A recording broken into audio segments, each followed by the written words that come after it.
We will compare it with what was approved in the BICAM and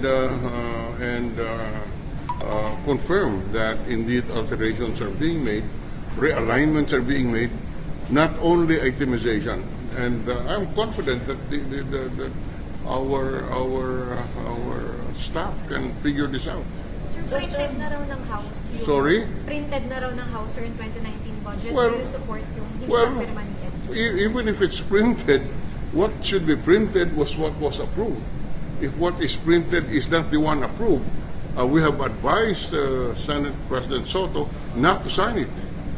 Sir, last Saturday. Sir, if the gap is already printed, you can still record again.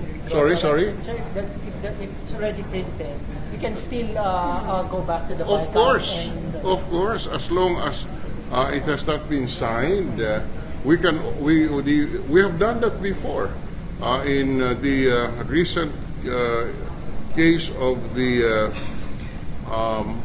coconut levy fund. We revised it after it was approved by the BICAM by recalling the ratification of the BICAM report.